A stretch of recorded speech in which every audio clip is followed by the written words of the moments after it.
अस्सलाम वालेकुम दोस्तों, मेरा नाम है परवेज़ और आप देख रहे हैं राज गल्फ़ न्यूज़। दोस्तों, आज की वीडियो में हम आपको बताने वाले हैं कि अगर आप गल्फ़ कंट्री में रहते हैं, सऊदी अरब, कुवैत, कतर, बहरीन या किसी भी गल्फ़ कंट्री में रहते हैं और आप इंडिया जा रहे हो या जाना चाहते हो और सोना लेकर जाना चाहते हो, या आप सोना लेकर जा रहे हैं, तो कितना आप सोना लेकर जा सकते हैं जो कस्टम ड्यूटी फ्री होगा, जिसका आपको किसी तरह का कोई पैसे नहीं देने पड़ेंगे।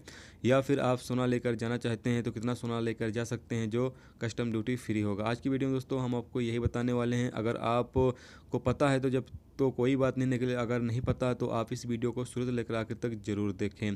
दोस्तों, सबसे पहले आपको पता चले कि अगर आप किसी भी गल्फ़ कंट्री में रहते हैं, अगर आपको कम से कम 1 साल रहते हो चुका है, 1 साल से कितना भी ज़्यादा हो जाए वो कोई मायने नहीं रखता, लेकिन दोस्तों कम से कम अगर आपको 1 साल हो चुका है, यानी किसी भी गल्फ़ कंट्री में रहते हुए, तो आप इंडियन का 50,000 का सोना लेके जा सकते हैं। याद रहे दोस्तों कि इंडियन 50,000 रुपीज़ का आप सोना लेकर जा सकते हैं, जिस पर आपको किसी तरह का कोई भी कस्टम फ़ीस नहीं देनी पड़ेगी। ये कस्टम ड्यूटी फ्री होगा।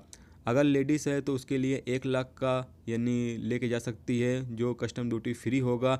उसको किसी तरह का कोई भी पैसे यानी कोई फ़ीस नहीं देनी पड़ेगी। लेडीज़ के लिए दोस्तों 1 लाख तक का छूट है और जेंट्स के लिए 50,000 तक का छूट है। लेकिन दोस्तों अगर आप 50,000 से ज़्यादा सोना लेके जाते हैं, यानी मिसाल के तौर पर आप 60,000 का सोना लेके गए और अगर आप चेकिंग के दौरान पकड़े जाते हो, तो आपका जो 50,000 का सोना है वो हटा दिया जाएगा, बाकी बचेगा 10,000 का।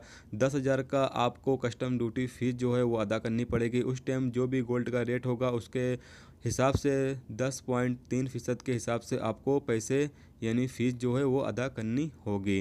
अब दोस्तों अब आपको पता चलें कि आप किस तरह के सोना जो है वो लेके जा सकते हैं, जो जिस पर आपको किसी तरह का कोई मुश्किल नहीं होगा। दोस्तों, अगर आप सोने के बिस्कुट या सोने के सिक्के लेके जाना चाहते हैं तो बिल्कुल भी आप नहीं लेके जा सकते हैं, क्योंकि ये आप कितना भी लेके जाएं, आप 50,000 का लेके जाएं, आप 1 लाख का लेके जाएं या कितना भी कम लेके जाएं, कितना भी ज़्यादा लेके जाएं, अगर आप सोने का बिस्कुट या सोने के सिक्के लेके जा रहे हैं तो आपको कस्टम ड्यूटी फ़ीस जो है वो देनी पड़ेगी। आपको इस पर छूट नहीं दिया गया है। लेकिन दोस्तों अगर आप सोने के जेवरात बनवा के लेके जाते हैं, यानी सोने के गहने बनवा के लेके जाते हैं, तो आप पर किसी तरह का कोई भी मुश्किल नहीं होगी। अगर आप 50,000 तक के लेके जा रहे हैं तो 50,000 से ज़्यादा लेके जाएंगे तो फिर आपको कस्टम ड्यूटी फ़ीस जो है वो अदा करनी पड़ेगी।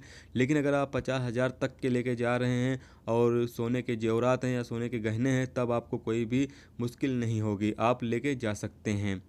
लेकिन दोस्तों आपको एक बात और पता चलें कि आप जहाँ से भी सोना ख़रीदें, जहाँ से भी आप जेवरात बनवाएं, वहाँ से आप हमेशा उसकी रसीद ज़रूर रखें पास में।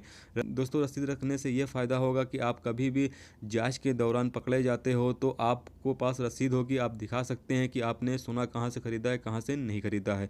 लेकिन अगर आपके पास रसीद नहीं होती है तो ऐसे में आपसे पूछते हैं कि आपने सोना कहाँ से लिया, तो आप बताओगे, उनको यकीन हो ना हो, तो ऐसे में आप प्रॉब्लम में पड़ सकते हैं। तो इसलिए दोस्तों आप याद रखें, इस चीज़ का ख्याल रखें कि आप जो है सोने की जो भी जहाँ से भी आप सोना ख़रीदें उसकी रसीद अपने पास ज़रूर रखें, और आप सोने के जेवरात और सोने के गहने ही बनवा के लेके जा सकते हैं। सोने के बिस्कुट या सोने के सिक्के नहीं लेके जा सकते हैं। तो ये दोस्तों आज की वीडियो में मैंने आपको सभी को बता दिया कि आप कितना सोना तक लेके जा सकते हैं जो कस्टम ड्यूटी फ्री होगा, और किस तरह के सोना लेके जा सकते हैं जो कस्टम ड्यूटी फ्री होगा। तो आज की वीडियो में दोस्तों बस इतना ही। उम्मीद करता हूँ ये वीडियो आपको पसंद आई होगी। पसंद आई है तो प्लीज़ वीडियो को लाइक करके जाना, और मेरे चैनल पे नए हो तो प्लीज़ चैनल को सब्सक्राइब कर लेना और साथ में बेल के आइकन को भी इनेबल कर देना, जिससे मेरी हर न्यू वीडियो की नोटिफिकेशन आप दोस्तों को मिलती रहेगी, जिससे आप दोस्त मेरी वीडियो को सबसे पहले देख सकते हैं। चलिए दोस्तों फिर मिलते हैं नेक्स्ट वीडियो में नेक्स्ट टॉपिक के साथ। जब तक रखिए अपना ख्याल रखिए। खुदा हाफिज़।